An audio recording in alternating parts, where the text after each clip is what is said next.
대통령의 장모 최은순 씨는 제대로 수사하고 제대로 기소하고 제대로 처벌받아야 합니다. 윤석열 대통령의 장모 최은순 씨가 대법원에서 징역 1년이 확정되었습니다. 300억 원대 은행 잔고 위조 중범죄는 겨우 1년, 표창장에는 징역 4년, 누가 봐도 심하지 않습니까? 법원 대통령 장모에 대해 지나치게 너그럽습니다. 이러니 경제사범 사기꾼들이 한탕치고 잠깐 감옥에 갔다 오면 되겠다는 한탕주의의 범죄 유혹이 있는 겁니다.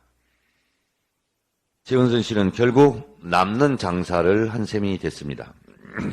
민생경제연구소는 지난 9월 14일 최은순 씨 잔고 조작 사건 관련 추가 고발 사건에 대해 경찰청 국가수사본부에서 이첩을 받은 용산경찰서가 수사에 착수했다고 밝힌 바 있습니다. 민생경제연구소 등 시민단체는 최은순 씨에 대해 위조 사문서 행사죄, 소송 사기죄, 위계에 의한 공무집행 방해죄 등의 혐의로 국가수사본부에 추가 고발했습니다.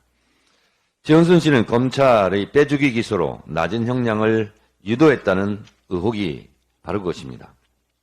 잔고를 위조한 목적이 사기인데 정작 사기 행위에 대해서는 죄를 묻지 않았다는 취지입니다. 음주운전 사고를 냈는데 음주만 처벌한 꼴이고 대형 교통사고를 냈는데 안전벨트 미착용 정도만 처벌했다는 것입니다.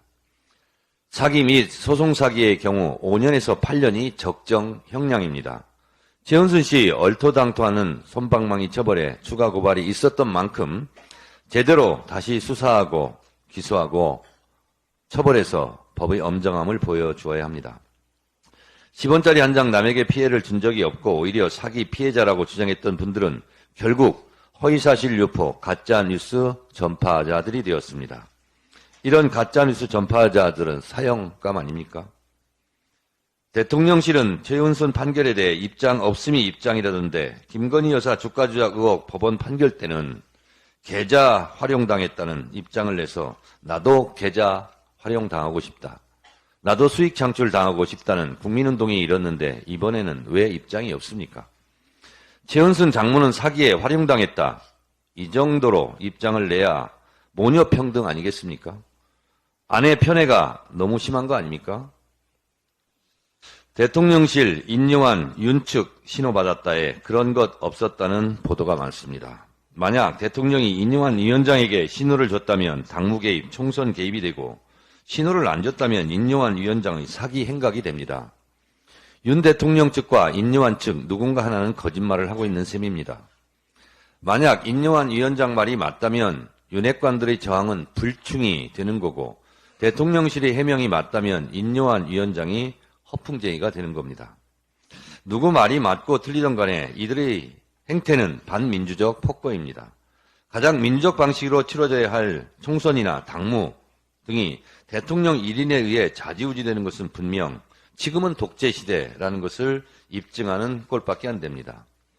국민을 두려워해야 할 공당이 대통령을 두려워하는 모습 결국 국민들이 심판할 것입니다. 국민들이 결코 니들만의 공포탄을 좌시하지는 않을 것입니다. 그런데 말입니다. 사건 번호 133호 김건희 수사는 정령 안 합니까? 그렇다면 특검으로 갈 수밖에 없습니다.